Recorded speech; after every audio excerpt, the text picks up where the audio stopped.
ومن يشاقق الرسول من بعد ما تبين له الهدى ويتبع غير سبيل المؤمنين نوله ما تولى ونصله جهنم وساءت مصيرا. دوسری چیز ہے شرک. یہ اسی میں آ گیا کفر میں. اس کو الگ سے ذکر کرنے کی ضرورت نہیں، لیکن میں بات اور واضح ہو جائے اس لیے میں اس کو الگ سے ذکر کر رہا ہوں. شرک کسی نے کیا یعنی اللہ کی عبادت کر رہا ہے، نبی کو بھی مان رہا ہے، لیکن اللہ پر ایمان ہے، رسول پر ایمان ہے، لیکن وہ اللہ کی عبادت کے ساتھ ساتھ کسی اور کی عبادت کرتا ہے، تو وہ بھی دائرہ اسلام سے باہر ہو جائے گا، وہ مسلمان نہیں رہ جائے گا. اگر کوئی شرک کرتا ہے، اللہ کے ساتھ کسی بھی معاملے میں شریک کرتا ہے، عام طور سے 3 قسمیں کی جاتی ہیں: توحید ربوبیت، توحید الوہیت، توحید اسماء و صفات. یعنی اللہ تعالیٰ کے ساتھ شرک کی 3 شکلیں ہوتی ہیں عام طور سے.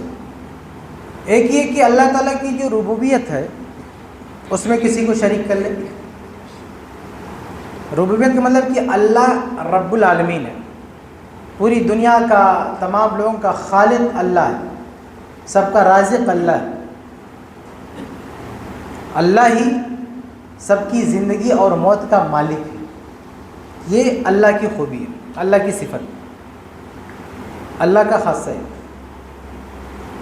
اب کوئی کہے کہ نہیں اللہ کے علاوہ بھی کوئی ہے جو ہم کو روزی دیتا ہے، اللہ کے علاوہ بھی کوئی ہے، تو وہ مشرک ہو جائے گا. توحید ربوبیت میں اس نے شرک کیا. اگر کسی اور کو بھی شامل مان لے کہ یہ بھی بارش برساتے ہیں، یہ بھی روزی دیتے ہیں، تو مشرک ہو جائے گا. قرآن میں اللہ رب العالمین نے سب سے پہلا جو حکم دیا ہے، سورہ فاتحہ دعا ہے، اللہ کی ثنا ہے، اس میں کوئی حکم نہیں ہے. اس کے بعد سورہ بقرہ ہے، اس میں اللہ تعالیٰ، سورہ بقرہ میں شروع میں آپ جائیں گے انسانوں کا تعارف ہے، انسانوں کی قسموں کا بیان ہے. اس کے بعد اللہ تعالیٰ سب سے پہلا جو حکم دیتا ہے قرآن میں، یا ایھا الناس اعبدوا ربکم. یہ قرآن کا پہلا حکم ہے کہ اے لوگوں اپنے رب کی عبادت کرو، یعنی توحید، صرف اپنے رب کی عبادت. پھر رب کون ہے بتاتا اللہ تعالیٰ، الذی خلقکم والذین من قبلکم لعلکم تتقون، الذی جعل لکم الارض فراشا والسماء بناء وانزل من السماء ماء فاخرج به من الثمرات رزقا لکم فلا تجعلوا للہ اندادا وانتم تعلمون. اللہ تعالیٰ نے حکم دیا کہ عبادت کرو صرف اپنے رب کی. رب کا مطلب ربوبیت بتایا کہ جس نے تم کو پیدا کیا، تم سے پہلے لوگوں کو پیدا کیا، جس نے زمین کو تمہارے لیے رہنے کی جگہ بنایا، آسمان کو چھت بنایا، آسمان سے بارش نازل کی، اور پھر بارش سے تمہارے لیے پودے اگائے، کھانے اگائے، پھل اگائے. رزق لکم، جو تمہارا کھانا ہے، جس کو تم کھاتے ہو، یعنی رازق اللہ ہے. فلا تجعلوا للہ اندادا، اس لیے اللہ کے ساتھ کسی اور کو شریک مت کرو. وانتم تعلمون، تمہیں اگر یہ پتہ ہے کہ روزی دینے والا اللہ، بارش دینے والا اللہ، پیدا کرنے والا اللہ، زندگی موت دینے والا اللہ، رب جب وہی ہے تو کسی اور کی عبادت نہیں ہونی چاہیے. صرف جب رب وہ ہے تو معبود بھی وہی ہونا چاہیے. اللہ تعالیٰ نے قرآن میں کہا کہ جب رب وہی ہے، تم کو پالنے والا وہی ہے، تو عبادت بھی صرف اسی کی ہونی چاہیے، اس کے ساتھ کسی کو شریک نہیں کرنا. یہ توحید ہے، توحید ربوبیت. اور توحید ربوبیت کے ساتھ ساتھ توحید اسماء و صفات، اللہ تعالیٰ کی جو اسماء ہیں، صفات ہیں، اس میں بھی کوئی شریک نہیں. اللہ تعالیٰ غفور الرحیم ہے، بخشنے والا ہے، مغفرت والا ہے. اللہ کے علاوہ کسی کو مجال نہیں کہ بخشوا دے کسی کو. اللہ کے علاوہ بخشش کسی اور کے ہاتھ میں نہیں، چاہے کتنا بڑا ولی ہو، پیر ہو، بزرگ ہو، کوئی بھی ہو، وہ کسی کے گناہ نہیں بخشوا سکتا ہو نا. یہ صفت صرف اللہ تعالیٰ کی ہے. اللہ تعالیٰ کی جتنی بھی صفات، علم غیب ہے، اللہ تعالیٰ کی غفور صفت ہے، بخشنے والا. اللہ تعالیٰ شفا دینے والا ہے، موت و حیات کا مالک ہے. جو بھی اللہ تعالیٰ کی صفات ہیں،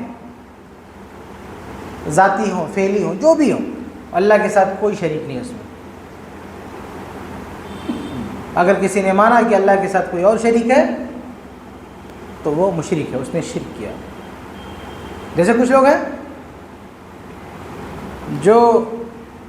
جنہوں نے اپنے طور سے کچھ بزرگوں کو طے کر کے رکھا ہے کہ یہ شفا دیں گے، یہ دولت دیں گے، یہ اولاد دیں گے. اس کی کوئی حیثیت نہیں، یہ سب اللہ کا کام ہے، اللہ کے ہاتھ میں. اللہ تعالیٰ نے قرآن میں ایسے لوگوں کے بارے میں فرمایا ہے کہ ان ہی الا اسماء سمیتموها انتم وآباؤکم ما انزل اللہ بہا من سلطان. کہ جو تم نے نام دیا نا کہ یہ خزانے دینے والے، یہ اولاد دینے والے، یہ بارش، یہ نام تمہارے دیے ہوئے ہیں، یہ ٹائٹل تم نے دیا ہے.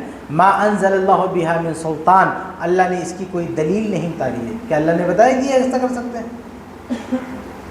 کچھ لوگ کیا کہتے ہیں جب یہ کہو کہ فلاں بزرگ کچھ نہیں کر سکتا تو کہیں گے کیا اللہ تعالیٰ قادر نہیں ہے کہ اسے یہ طاقت دے دے؟ ان اللہ علی کل شیء قدیر، اللہ تعالیٰ ہر چیز پہ قادر ہے.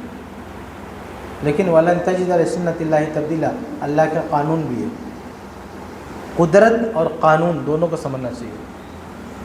اللہ تعالیٰ قادر ہے اس بات پر کہ کسی کو کوئی طاقت دے دے، لیکن اللہ تعالیٰ کس کو طاقت دے گا کس کو نہیں دے گا، اللہ تعالیٰ کے پاس رول ہیں، قواعد، اصول ہے، ضوابط، قانون ہے.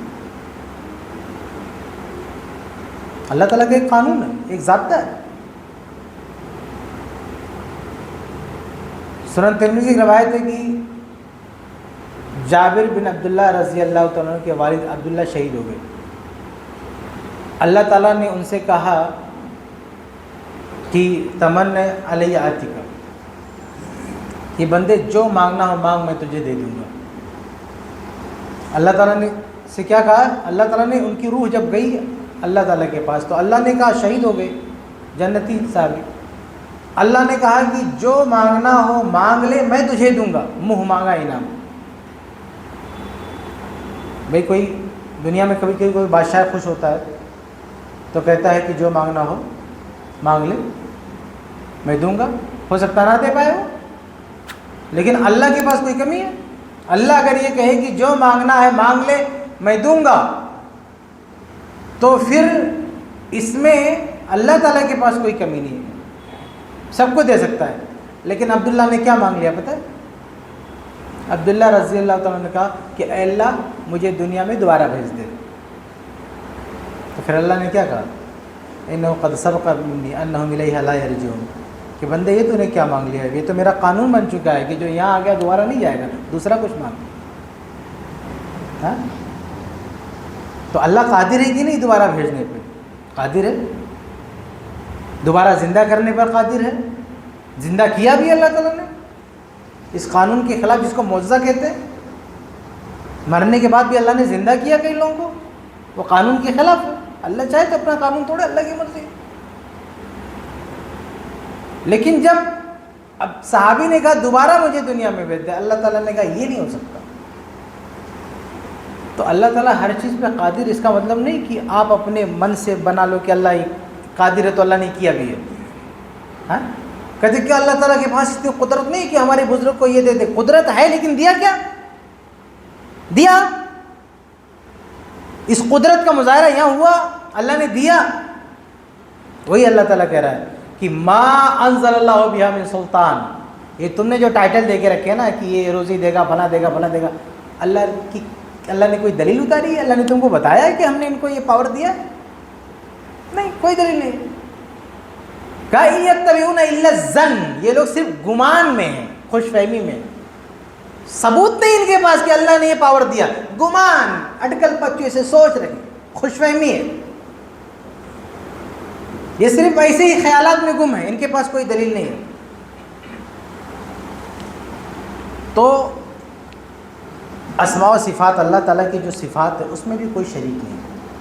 روزی دینے میں، شفا دینے میں، موت و حیاتی، جو بھی اللہ تعالیٰ کی صفات ہے صرف اللہ کے لیے. اگر کسی نے اس صفت میں کسی اور کو شریک کیا وہ اسلام سے باہر ہو جائے گا. یہ توحید کی دوسری قسم ہے.